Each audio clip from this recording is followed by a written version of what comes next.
Elon Musk is the world's most famous tech billionaire. He lives the life of a supervillain, both online and in reality. Drop thermonuclear weapons over the poles. You're a supervillain. That's what a supervillain does. But how bad is Elon Musk actually? Elon Musk was born on June 28, 1971, to May and Errol Musk, some of the richest people in apartheid South Africa at the time, and they reaped benefits from the racial disparities and discrimination of the time period. Elon, a member of the privileged class, born with a silver spoon in his mouth, had a lot of resources and chances as a kid, as a result of his privileged position. Elon got more second chances than anybody could ever dream of, both early on and later on in his life. He made the most out of them though. To start, in the 80s, Elon's dad invested in an emerald mine, when emeralds were more expensive than diamonds. Even just as a teenager, Elon was very wealthy. With such money, you can take bigger risks, and as such, he is known for making bold money moves, but not necessarily smart ones. No tangible risk with failure will do that to you. Growing up this way surely shaped Elon's business habits. He dips into his own money often, is super ambitious, works crazy hours, and demands that everybody else on his team work crazy hours just like him. This contributes to very rushed and labor-heavy company work environments. He stated he's worked weeks as long as up to 120 hours at times. Employees regularly announce he's too tough, stresses them out, and sets really high standards. And this isn't just a recent phenomenon. This goes back to his first forays into the business world as a Stanford dropout in the 90s, for a project you may have heard of called PayPal. And this is where Elon's story aptly starts, because it sets the stage for his behaviors for the rest of his career. From the start of his professional ventures, Elon used money like a safety net. If you can swing an Ivy League school, you can bounce out of an Ivy League school too, and that's exactly what he did. On his second day at Stanford, he dropped out and took a big chance. This was a habit that set him apart from other businessmen. But proving his business skills wasn't so easy. His first online ventures had their ups and downs, and established patterns that would go on to define Elon up until this very day. Elon's first big risk was during the dot-com boom with an online directory called Zip2. He started it up with his brother Kimball Musk in Palo Alto, California. The idea for the Zip2 online directory came to him during an internship in 1994. A not-so-great pitch from a Yellow Pages sales guy sparked his imagination. Elon then bought a local business directory and struck a deal with a GPS company called Navtech for free access to its digital mapping software. After coding the software to merge some databases, voila, the Zip2 online city guide for businesses was born. Zip2 was an online business directory with phone numbers and addresses at the click of a button. Something like this never really existed before. Some savvy business people thought it was a great idea, so they bought it from Elon for $13 million. And what a sale that would turn out to be. Cash is cash. I mean, those are just a large number of Ben Franklins. Because you may be shocked to know that Elon's whole fixation on the letter X isn't a recent phenomenon. His recently acquired cash was enough money for Elon to go in on another project called X.com. Before X.com became the app formerly known as Twitter, X was a website for sending money online that Elon Musk started in 1999. It was meant to be free with no extra fees, no need for a minimum balance, and even offered bonuses for creating new accounts. At that time, nothing like this was happening, and Musk believed it could change the banking world, but he wouldn't provide as much input as he would think. In 2000, the project combined with another company called Confinity, which held the code for something called PayPal. The company's attention was entirely refocused to PayPal, and it exploded. But when you've got more cash, you've also got more issues. They kept arguing inside the company, even about what to call X.com. Musk and the now well-known Peter Thiel, who was new to the big business scene at the time, didn't always see eye to eye on creative matters. For one, this is where Elon was obsessed with the letter X. Everybody besides Musk wanted to change the name because market research seemed to indicate that people assumed his online banking website was something a bit more inappropriate. Musk always stuck to his guns on this issue for some reason, even when others at the company thought it was strange. His insistence on doubling down on this sentimental value contrasts heavily nowadays with his bravado of being a tough, no-nonsense businessman. This mindset would cost him. Musk and Thiel argued constantly. It came to a head over engineering at one point. Thiel wanted one software system, Musk wanted another one. Thiel got fed up and left the project, but not for good. To top it all off, the tech side of things at X was suffering too. The project had weak spots on its site. Hackers kept targeting it with no effective countermeasures, and the site crashed a lot. often once a week. Plus, it was losing money because users had to pay high fees, which defeated the whole purpose of the site. Everybody in charge started wondering if Musk could handle this job. And then, in September 2000, the big shots at X.com said, "You're fired." Thiel, who had just left the company, was then brought back onto the project as the new CEO of PayPal. eBay acquired PayPal in 2002 for $1.5 billion, but not before most of the former employees from X.com were fired by the new PayPal empire. And Elon got away with it. He got a lot of cash from this little escapade. He got a lot of money from stocks in the company. That cash would let him do something else, something that would feed into his wildest fantasies about the responsibilities and capabilities of humankind. Real supervillain level ambitions, something that would show his cosmic scale in terms of his self-absorbed ego. Elon is obsessed with space. He probably believes in a fancy idea called cosmism. Cosmism is a belief that implies it's super important for people to spread out all over the solar system to help mankind move forward. In an article from Aeon magazine, Elon said that going to Mars is just as urgent and important as helping billions of people out of poverty or getting rid of deadly diseases. Of course, one of these could take priority over the other, but Elon thinks that getting to Mars is priority number one no matter what. He thinks we should live on more than one planet and even wants to send a greenhouse there. He wants to be the one to make that happen. He stated, "I think there is a strong humanitarian argument for making life multiplanetary. In order to safeguard the existence of humanity in the event that something catastrophic were to happen, in which case being poor or having a disease would be irrelevant because humanity would go extinct." Elon believes that it's not a coincidence that there hasn't been life found in the rest of the observable universe, stating, "If you look at our current technology level, something strange has to happen to civilizations. And I mean strange in a bad way." Why is Elon so obsessed with this stuff? No one really knows. But after the situation at PayPal shook out the way it did, Elon decided to keep the X brand going with the literal and metaphorical launch of the company SpaceX. The mission? To boldly make reusable rockets where no man has rocketed before. But for every high achievement Elon has received, he's received an equal amount of public scrutiny and controversy. SpaceX's adventures started off with the Falcon 1 rocket, designed to be low cost and partially reusable. Now, it's important to note that making a rocket reusable is very, very difficult. Making something as complicated as a rocket low cost, on top of that, is also a Herculean challenge. Falcon 1 had three major setbacks. March 24th, 2006, Falcon 1 suffers from a fuel leak and a fire, leading to a loss of the whole vehicle seconds after liftoff. The Falcon 1 rocketed towards space off a small island in the Pacific, but just moments after takeoff, the rocket fails. March 21st, 2007, Falcon 1 fails to reach orbit due to an issue with stage separation, leading to a mid-air collision. August 3rd, 2008, Falcon 1 also fails to reach orbit after a problem with separation again. The amount of money that went into these projects is impossible to count, and it included American taxpayer money. The Department of Defense chipped in some cash for this project. Rocket science is tough, that's no doubt. But SpaceX was going in with brand new parts. They weren't looking at any old manuals. All the stuff they were using had never been tried before, so taxpayer money was getting burned up in explosive experiments.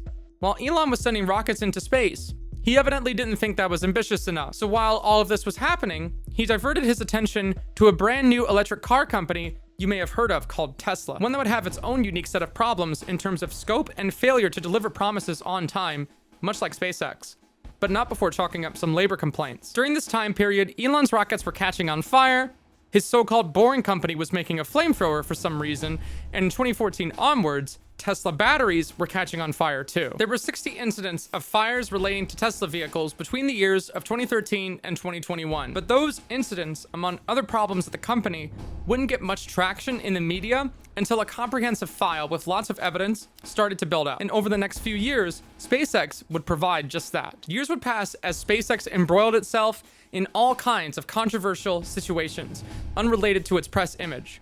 Elon's dream of going to Mars was to be achieved at all costs, even if it meant the cost of worker safety. SpaceX has gone back and forth with OSHA relatively frequently, defending its safety practices in written responses, stating, "Responsible engineers are ultimately responsible for all aspects of their components and systems."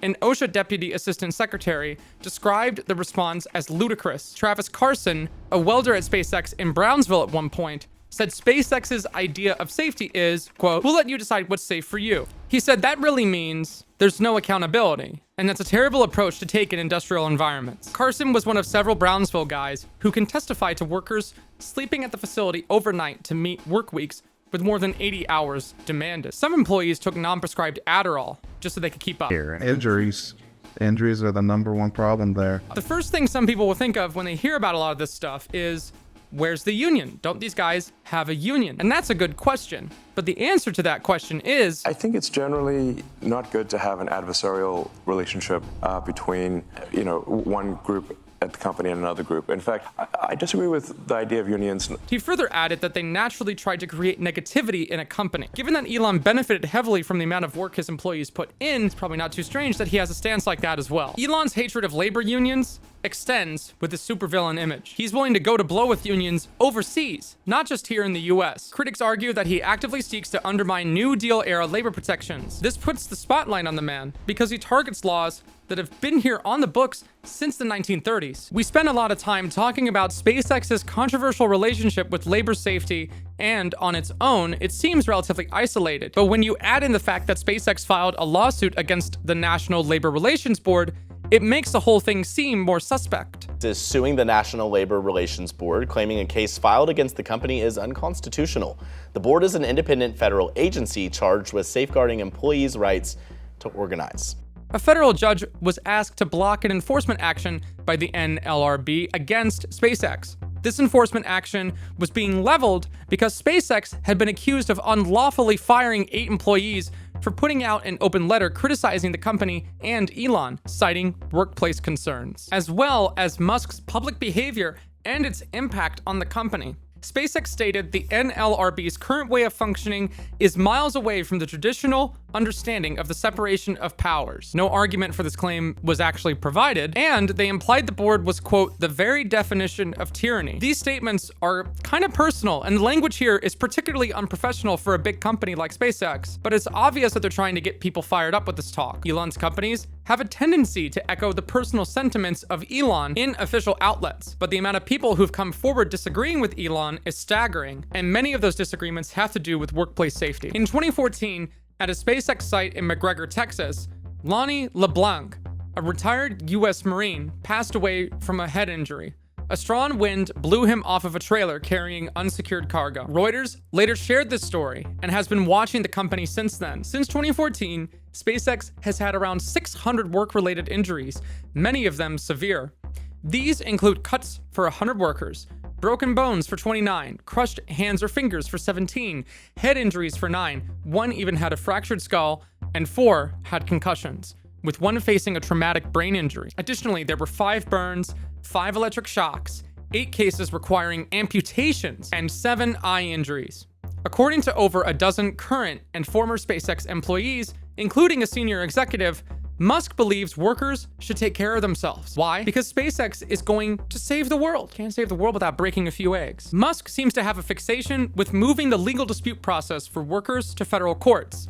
And that seems like really boring legal jargon, but this is an important detail too. This works to the benefit of a guy like Elon, because federal courts take a notoriously long amount of time to get anywhere. This may discourage workers from bringing up complaints at all. While this may affect the doings of workers in the United States, these arguments have come up across the world as well. In Germany, Tesla would catch some heat from the metal workers union, IG Metall, because they were paying less than what others in the industry would pay, and weren't playing nice with the workers' negotiation attempts. Tesla had acquired the German company Grohmann Engineering, later renaming it to Tesla Automation, and wages were quite below the metal industry's collective agreements. So members of IG Metall started going on strike. This wasn't a small strike of, say, a dozen disgruntled employees. We're talking IG Metall, Germany's largest and most influential union at 2.27 million members. So if they have a problem with your management, you can bet there's going to be something to pay. These disputes have gone back and forth with varying degrees of success for either side. Some talks changed pay a bit, but Tesla doesn't seem too keen on workers' unions. In Germany, work councils are a big deal. Unlike unions that cover a whole industry, these councils handle stuff at the company level. They go way back and are a big part of how things work in the corporate culture of German companies. Their job is to look out for the folks who work in that one company. Tesla's position in the German labor market puts it at odds with a culture that puts a big emphasis on co-determination and collective bargaining. And if that wasn't enough, Germany isn't the only country Tesla has gotten into union disputes with. It's gotten into disputes with massive metalworkers unions in various Scandinavian countries, and often capitulates because, of course. SpaceX and Tesla aren't the only companies that Elon has a controversial past with. He was involved in a dramatic and controversial deal over a solar panel manufacturing company called Solar City. You may have avoided hearing much about this company, founded by his cousins, and that of which he happened to be the largest stakeholder. That's because he kind of wants to keep it that way. Solar City was in an untenable amount of debt and had cash flow problems. A friend indeed, Elon moved forward with a massive acquisition. Tesla acquired Solar City for $2.6 billion and assumed $3 billion of its debt. Now, connect the dots. Members of Musk's family founded Solar City. It would have failed like any other company, but it was saved by another company that belonged to Elon Musk. To make things even harder, Tesla shareholders claimed that Musk had misled the board to get them to approve the purchase. They said the company would be cash flow positive in 6 months. Critics stated the analysis was rushed and felt like the situation was more akin to a bailout for a family member's personal project rather than a practical business deal. But Elon is ever the idealist, and his pattern of self-absorbed business dealings would continue. Elon wants Solar City to be hugely linked into the vision of Tesla, the company. This bit of drama characterizes much of Elon's dealings: brash, bold, and dramatic, with what often seems to be personal motivations. Tesla shareholders thought his deal to purchase the company for $2.6 billion in 2016 was insane, characterizing the move as a potential conflict of interest. When a lawyer provided comment, Elon responded professionally by saying, "I think you are a bad human being." That was a joke. There wasn't anything professional about that response. When pushed to give an answer on the Solar City acquisition, he literally stated that it was all part of his, quote, master plan. So nobody was happy about that. Lawsuits abounded, claiming that the Tesla board of directors breached their fiduciary duties by approving the acquisition. The lawsuits were consolidated into the Delaware Court of Chancery, and Tesla ended up paying a settlement of $60 million to resolve the litigation. Tesla admitted no wrongdoing. The SEC investigated the matter as well, and then Tesla and Musk paid them a settlement after he agreed to step down as Tesla's chairman for 3 years. This bit of drama characterizes much of Elon's dealings: brash, bold, and dramatic, with what often seems to be personal motivation. Both companies still burn cash, and the story goes on. Saving the world from climate change with electric cars isn't going to happen overnight, apparently. Tesla's stock dropped 10% upon the announcement of this deal, and this wouldn't be the first time something like this would happen, thanks to the public and ostentatious manner in which Elon navigated business and the public's perception of his businesses. Musk's defense was that this was all part of a plan to have a vertically integrated, sustainable energy company. Now, anybody familiar with the concept of vertical integration understands how astoundingly difficult that is to pull off for a company that makes solar panels. Vertical integration essentially means all the production is sourced by you. Your lemonade needs lemons, sugar, and water, so you own the lemon grove, the sugarcane farm, and the well where the water comes from. That already sounds difficult enough for a lemonade stand, so imagine how difficult that is for Solar City. It's already difficult. Now trying to accomplish all of that without wrecking the planet. Lithium-ion batteries have problems associated with their creation that Elon is either not aware of or doesn't care about. 1 ton of lithium can take 500,000 gallons of water to extract. To put things into perspective, an Olympic-sized swimming pool takes about 660,000 gallons of water to fill. If you can believe it, Elon wants to keep companies responsible for this kind of work green. He claims that he wants to keep his companies committed to a green vision in general, but this isn't something that's very easy to do, especially at the scale and production pace he supposedly wants to keep going. Some speculate that the acquisition caused enough distraction to divert attention from the production deadlines for cars like the Tesla Model 3. Production deadlines would continue to haunt Tesla till this very day, as we'll see. But the deadlines for success applied to another one of Elon's companies that Reuters investigated. According to them, 1,500 sheep, pigs, monkeys, and other lab animals like rats and mice have been killed in relation to Elon's Neuralink experiments since 2018. But why is that the case? We've explored how Elon's ambition caused injuries at SpaceX. He has his hands in many projects at the same time. Another one we haven't talked about is his brain-computer linking technology, Neuralink. Musk envisions a future of AI and human synergy, already comparing humans today to cyborgs now, just off of the virtue that we use cell phones to look things up. Elon wants to take that a step further and connect the brain's ability with that of a computer. In his eyes, tech like Neuralink will enhance human thinking to the point where we can outthink machines. But it's all ultimately a big grand aspect of his goal to have humans set forth to the stars, especially Mars. This is an extremely complicated technology that isn't going to be finished overnight. But Elon acts like it can be finished overnight. and nothing will get in his way of accomplishing that mission. For the latter to ever happen, we gotta run a lot of trials, but Elon doesn't seem to be concerned with the ethics. Curious George is going to space whether he likes it or not. There are quality control problems with the use of animals in the experiments. Examples of this included failure to maintain good paperwork on pH levels and vital signs of the animals, which can make the data collected in the experiments unreliable. Neuralink quality assurance officials wouldn't successfully sign off on study reports. And in parts where the experiments had deviated from the rules, such instances were also not reported. It's important when you design an experiment to follow it from start to finish the way you set it out, to ensure reliable results that can't be questioned later. Elon's reputation for creating high-pressure workplaces follows him wherever he goes. And this happened at Neuralink too, where the high-pressure environment caused faster development and botched experiments. A lot of animals died.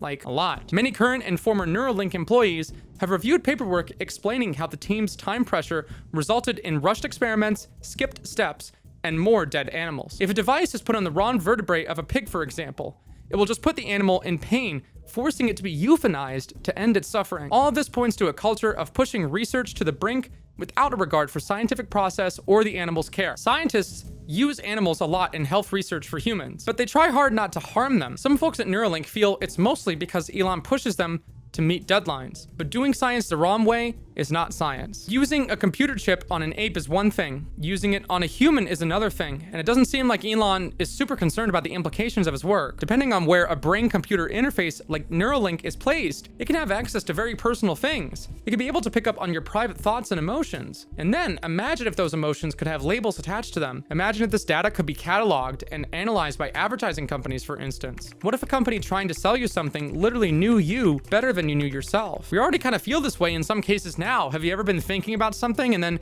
get a Google ad for it within moments? Well, advertisers would definitely get a big kick out of knowing how your brain works. The tech isn't that deep yet, but they'd love it if that was the case. While sheep were getting zapped at Neuralink in 2018, a cave collapsed from heavy rainfall in Thailand, trapping a junior football team inside. Elon has been a public guy for a long time, and he's not afraid of speaking his mind and putting his thoughts out there for the world to see. But that doesn't mean everyone's gonna like it. Elon proposed the help of a mini submarine to help with the flooded cave rescue operation. One of the rescue divers, a guy named Vernon Unsworth, critiqued the submarine. He claimed that the sub had absolutely no chance of working. It wouldn't have made the first 50 meters into the cave. And said Musk can stick a submarine where it hurts. Just a PR stunt.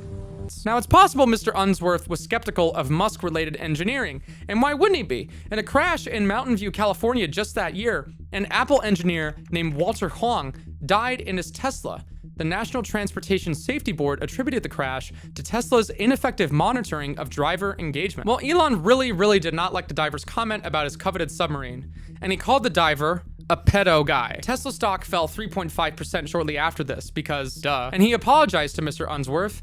But then when BuzzFeed News reached out to Musk for a comment as the trial went on, Musk told BuzzFeed, "I suggested you call people you know in Thailand, find out what's actually going on, and stop defending child..." Well, he had a colorful word for the last part. Unsworth filed a $190 million defamation suit against Musk. When things got more involved in the courts, Elon said that the reason he made such a nasty comment to the diver was because he went through a bad breakup with Amber Heard. "I'm just a fool for love.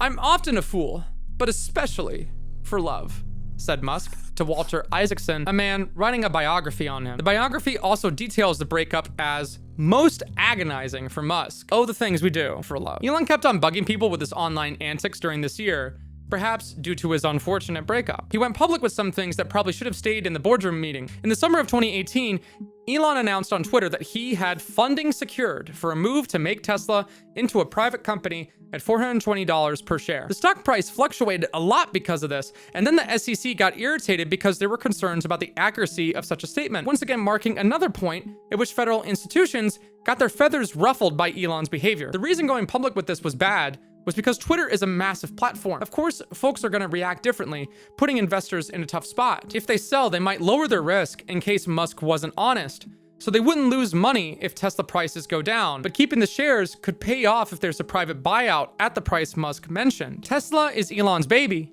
and he seems content to do whatever he wants with it, regardless of how silly or ridiculous it may seem. And this has boiled over, especially quite recently. Elon pushes Tesla as an innovator for electric vehicles, but such innovation comes with risks and downsides. to make these vehicles not take 5 million years to fully charge, as opposed to the quick accessibility of gas-powered cars, you have to develop so-called fast charging station capability, like your cell phone already has. This isn't easy to do. Bad usage of fast charging leads to damaged batteries and safety hazards, like fires or explosions. Some of the downsides are already made evident with electric charging stations. A paper from the University of California, Riverside, published in 2020, took a closer look at lithium-ion batteries, the kind used in Tesla vehicles. Scientists charged a set of discharged batteries used in Teslas with the same kind of fast chargers found on freeways. After 60 charging cycles, some of the freeway-charged models had cracked battery cases, which is really bad because this exposes parts of the battery that combust and cause fires or explosions. Professor Miri Ozkan of UC Riverside stated that capacity loss, internal chemical and mechanical damage, and the high heat for each battery are major safety concerns, especially considering there are 7,104 lithium-ion batteries in a Tesla Model S and 4,416 in a Tesla Model 3. Tesla has had a meteoric rise, and this was widely responsible for getting electric vehicles in the collective cultural conscience of the American consumer. But the battery drama is just one of many examples as to why some gurus aren't convinced. If you've watched The Big Short, you'll remember Christian Bale's role as the Columbia University professor Michael Burry, who predicted the 2008 housing market crash. The same guy predicts that Tesla is not going to be a big fish much longer, and that other big auto manufacturers are going to catch up. If you look around, it seems that he's right. Just look at reviews for the Ford F-150 Lightning versus the Tesla Cybertruck. He's bet against the Tesla stock and even ridiculed its price. Elon Musk, of course, characterized Burry as a broken clock. Tesla swims in controversial waters constantly. At one point, an engineer from Tesla testified that a video promoting its self-driving technology was staged, promoting the idea that the company was spreading false claims about the safety of its technology. In response to this, the US Department of Justice, hey look, another federal institution, started a criminal investigation into Tesla. And that doesn't include the multiple lawsuits the company has had filed against it over crashes involving the Tesla autopilot system. The self-driving tech in Tesla cars is a big selling point for Tesla fans. Elon Musk envisions summoning cars across long distances, like across the whole country, completely automated. This leap requires revolutionary advancements in AI, connectivity, mapping, and navigation. Achieving this vision is quite challenging, and no such technology is available for sale yet, or at least it shouldn't be. Tesla's full self-driving is advertised as if it's ready, but it's more like an autopilot. The difference matters, but Elon often switches the terminology around. Musk oversaw the production and release of a marketing video that overstated the autopilot system's abilities, implying it could drive itself without human input. In reality, this wasn't happening. Musk prioritized marketing the Tesla with a tagline showcasing self-driving, despite the fact that it wasn't. It was following a route that was already predetermined, with a high-definition map to guide it. The Tesla autopilot relies on massive amounts of information and computational power. Without pre-existing info to go off of, the system is blind and does not operate without it. Elon never made a solid effort to make this information known. He didn't say, this is what's possible. He said, we're already here. He published a blog post on Tesla's website just before this video went up, even stating that from that day forward, October 19th, all cars would have the necessary hardware for self-driving. Tesla has gotten scrutiny from the California Department of Motor Vehicles, accusing the company of false advertising. And for the better part of the last decade, the technology of self-driving cars has been under the watchful eye of the federal government, too. In 2021, a regulation was passed forcing automakers to disclose data about crashes involving self-driving cars or driver assistance tech. Thanks to this, we have some interesting data to look at. Tesla has at least 736 crashes and 17 fatalities. In response to some of this pushback, Tesla claimed that their self-driving crash rate is 1/5 of human drivers. So it's fine, because dumb humans crash into stuff too. Musk has a utopian vision of self-driving, like the rest of his ideas, going so far as to claim that at the point of which you believe that adding autonomy reduces injury and death, I think you have a moral obligation to deploy it, even though you're going to get sued and blamed by a lot of people. The Washington Post found something interesting in their review of these crashes. Elon Musk talked about self-driving tech in an investor call. He claimed there have been 150 million miles driven with it across Tesla vehicles. That's around 375 miles per car. Given the 400,000 cars with this tech, when comparing crash rates, a big gap shows up. In 2022, self-driving cars had 11.3 deaths per 100 million miles. On the other hand, Non-self-driving cars had 1.35 deaths. What's troubling is even if the numbers are rough estimates, it's still nearly 5 times higher. Anecdotally, the Washington Post found instances of autopilot crashes. These crashes involved obstacles humans could have avoided easily. For example, sensors failed to recognize motorcycles. And if this isn't enough to tarnish the Tesla name for you, Teslas make up 91% of self-driving crashes according to this study. And killed motorcyclists account for nearly a quarter of the fatalities. Anyone who rides can attest to how vigilant you have to be for inattentive people on the road. Now those riders gotta watch out for Teslas. Potentially a vehicle driven by a robot moving in wildly unpredictable ways, thinking that it's going in the right direction at full speed when it's not. Tesla blames drivers for not being attentive enough with the technology, which is fair. You aren't supposed to stop paying attention to the car as it's driving. It is an autopilot. But even in aviation, where the term autopilot was coined, autopilot doesn't really mean self-flying. It really means maintaining a certain speed, altitude, and heading. Applying these same principles to cars isn't one-to-one. Sure, it's correct to state the negligent driver was negligent, but accidents hurt regardless. Tesla must prevent negligent drivers. Imagine someone crashes into you thinking their car can fly after the manufacturer told them so. It's gonna hurt more if the manufacturer says, oh, well, the guy wasn't paying attention. Sorry. A company like Tesla might make statements to avoid legal issues instead of showing real interest in evolving technology and our connection with cars. There's a big debate in the tech world concerning how much obligation a company has to ensure that standards of safety are met. How much responsibility do they have to make sure drivers are using their technology safely? Well, Elon Musk has a track record of not caring about that sort of thing. He doesn't care about the big picture obligations he has as a businessman in charge of all these different companies. Tesla can prevent unsafe situations in many ways, but that doesn't seem to be a big marketing focus point for them. Facts don't seem to be a focus for Elon in general. By the time the pandemic hit, Elon would become public with his persona on the #1 argument app in the world, Twitter. At one point, he claimed there would be close to 0 new pandemic cases in the US by April of 2020, which was tone deaf considering the pandemic had just started. He took a lot of issues with the way America handled the pandemic. He didn't like lockdowns and made calls to, quote, free America now. When it came down to the government, some things just weren't good enough for him, which is fitting considering the amount of alphabet organizations that had grown irritated with his antics over the years. Musk took a jab with a Lord of the Rings joke likening Dr. Anthony Fauci to a corrupt counselor. The joke claimed that Fauci was pushing for more lockdowns. He wasn't. And then he called public safety guidelines fascist. When the pandemic started to pick up even more, he kept tweeting, something extremely bogus is going on. Was tested for COVID 4 times today.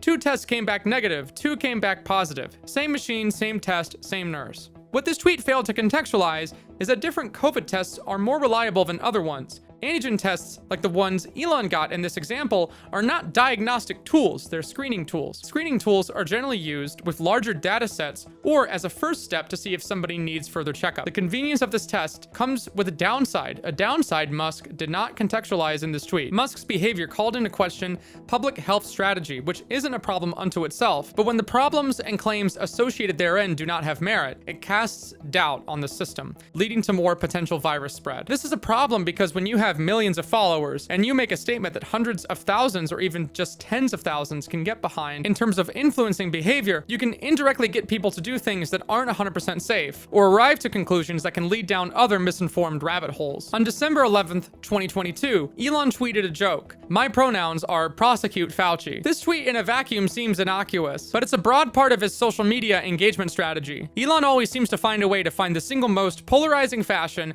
in which to say something. This penchant for controversy extends beyond his tweets and into the operations of his companies, as we've shown. In the same year, the Physicians Committee for Responsible Medicine filed a complaint with the U.S. Department of Agriculture accusing Neuralink of unethical practices concerning research animals. The FDA made a note of Neuralink's animal testing, and they sent inspectors to Neuralink's animal research facility in California multiple times in mid-June of 2023. But Musk kept going.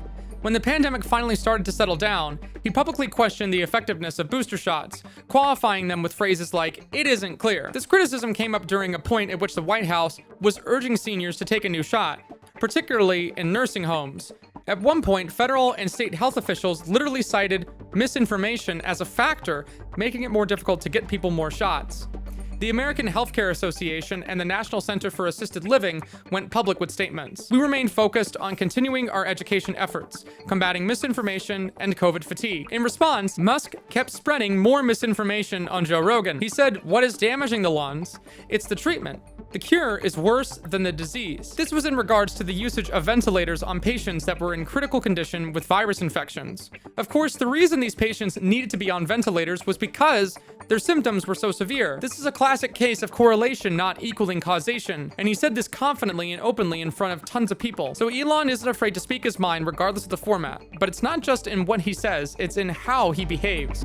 And we can't make a video about Elon without talking about the Cybertruck. If it wasn't the magic self-driving car one day, it was this weird Command & Conquer 2 looking self-aggrandizing piece of junk. Fast Company published an article describing the Cybertruck as bad, bad, bad with a capital Musk.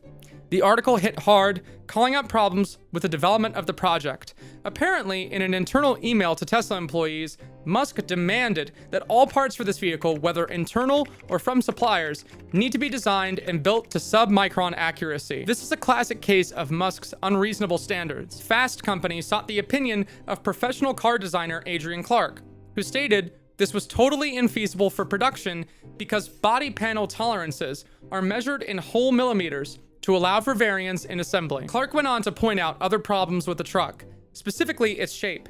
It consists of a lot of flat panels. He said that car panels always have an amount of curves in them because they have to be able to hold the shape when the part comes out of the press. Flat panels vibrate, and they're gonna have massive problems stamping those panels and having them keep their shape. Repairs are also a nightmare on a vehicle like this, even if the dents are small. Imperfections can't be painted over, and the entire panel must be replaced, or the specific dent needs to be given a very precise repair job. In Tesla Motor Club forums, one of the most common complaints? Misaligned body panels. These can cause increased wind noise and potential water leaks.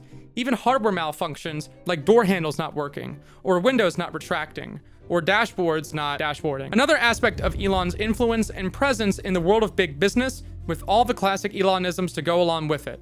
You can't get much more Elon than the Cybertruck. The craziest part about all of this is that this is just the tip of the iceberg. We haven't talked about the colossally brash and outlandish way Elon handled the app formerly known as Twitter, now called X, and the amount of bot spam going on there. But it comes to show that Elon's reputation precedes him, and not in a good way. Unless you think otherwise. His ambition has pushed a lot of crazy technology to the public. Click here to see our video on how good Elon Musk is, actually.